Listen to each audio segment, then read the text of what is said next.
kabar? Balik lagi nih ya dalam Festival Literasi Digital Jawa Barat 2023. Dan kini kita akan berbincang bersama Bapak Aris Budiman SSI Emplen, ini Sekdis Bina Marga dan Penataan Ruang Provinsi Jawa Barat. Tentu kita penasaran nih ya, seperti apa sih di bawah kepemimpinan Kang Emil, apa saja yang telah berubah, apa saja yang telah diupayakan oleh Bina Marga dan Penataan Ruang Provinsi Jawa Barat untuk mengubah wajah Jawa Barat ini menjadi semakin gelis-gelis gitu ya Pak ya. Tapi sebelum itu ayo penasaran, tadi Pak Aris udah jalan-jalan kemana aja nih di West Jawa Festival kali ini, udah jajan apa aja Pak?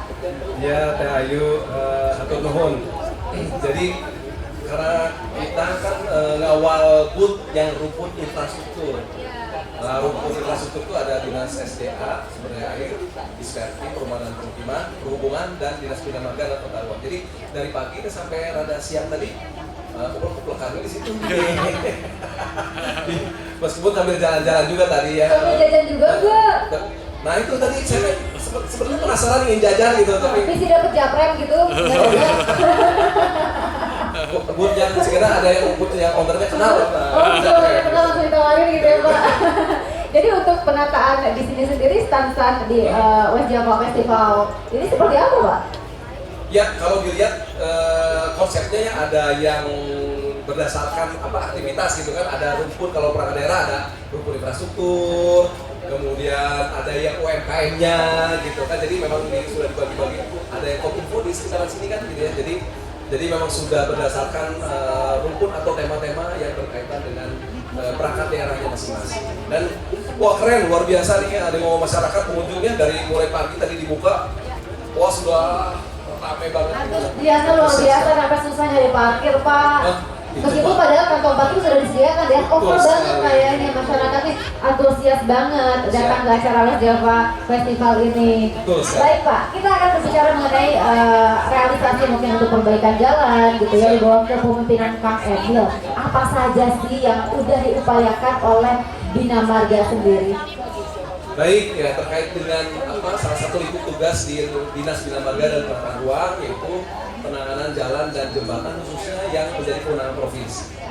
Nah kita punya sepanjang 2.362,183 km ruas jalan provinsi. Selain juga ada jalan nasional dan jalan kabupaten kota. Nah sejak tahun 2018 di awal kepemimpinan Pak Gubernur gitu ya Pak RK, dengan slogan atau dengan program Jabar Juara, di mana di dalamnya ada infrastruktur juara dan juga ada yang lebih spesifik namanya program jalan mulus atau jamu. Ada jamu oke Dari ya. jamu yang tidak bisa dimakan atau diminum, tidak bisa diminum tapi bisa menyenangkan bisa dirasakan gitu ya. Mulus, gitu ya. Jadi sejak tahun pertama beliau itu sudah mencanangkan bagaimana bisa mengoptimalkan menangani jalan dan jembatan. Nah sampai tahun 2023 ini sudah sekitar 700 lebih ya, 700 lebih kilometer yang ditangani. Jadi kalau dibagi 5 kan lebih dari 100 km per tahunnya kan gitu. Dan jangan lupa kita tuh ada di tahun 2020, 2021 dan sebagian kerasa di 2022 pandemi COVID-19, di mana penanganan jalan di depan kerasa sekali ngedropnya gitu, karena ya kita tahu bersama alokasi anggaran yang ada itu harus dicari untuk penanganan dampak dari COVID-19. Tapi beliau tetap istilahnya komit dengan apa yang sudah dicanangkan di awal tahun melalui APJMD, dan alhamdulillah di tahun 2023 ini sekitar 354 km yang ditangani di tahun 2023 ini oleh Dinas Bina Marga dan Tata Ruang.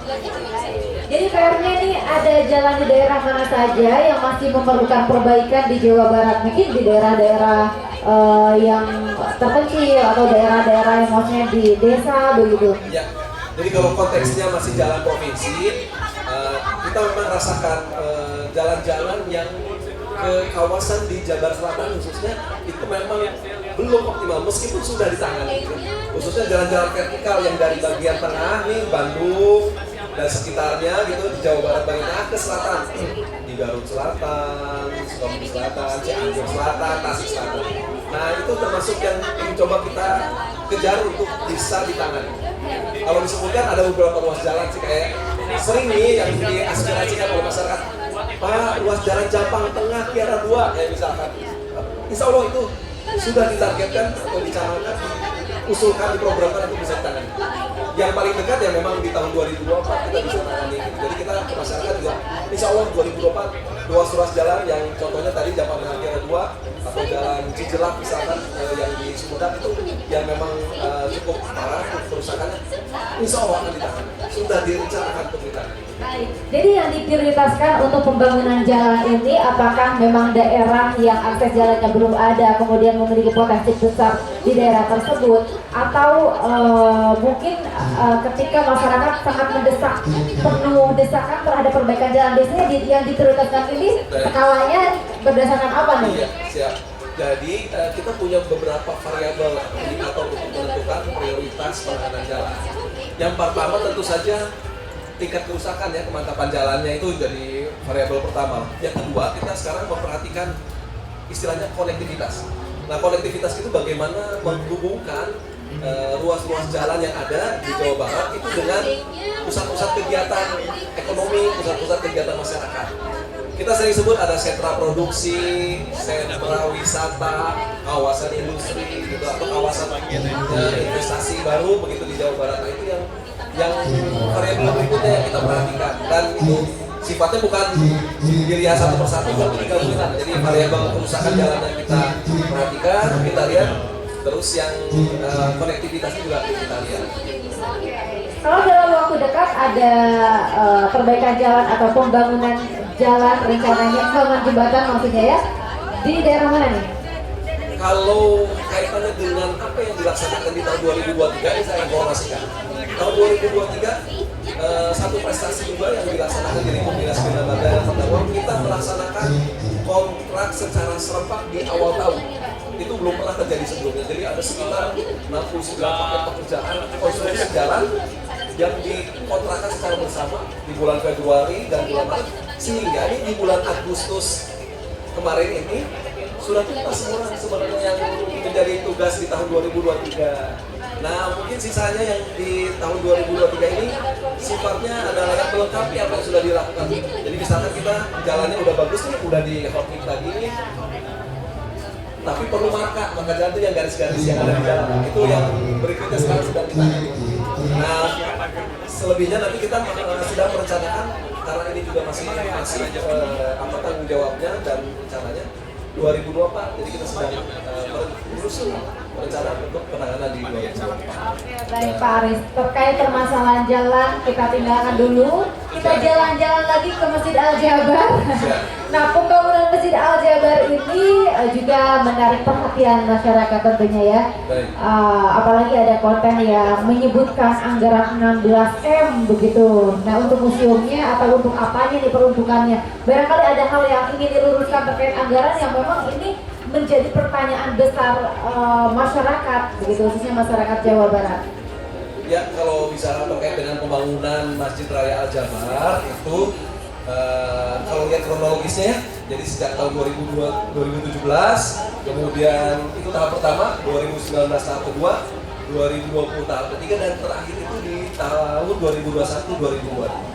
Dan alhamdulillah 4 tahap itu tuntas penanganan untuk pembangunan Masjid Al-Jabar yang ditandai dengan diresmikan di tanggal 30 Desember 2022 yang lalu. Nah, kalau ada yang berkaitan dengan besaran-besaran anggaran yang menjadi bagian dari tahapan perencanaan atau tahapan pembangunan, itu memang banyak ya, karena Masjid Al-Jabar itu dari yang fisiknya sampai yang istilahnya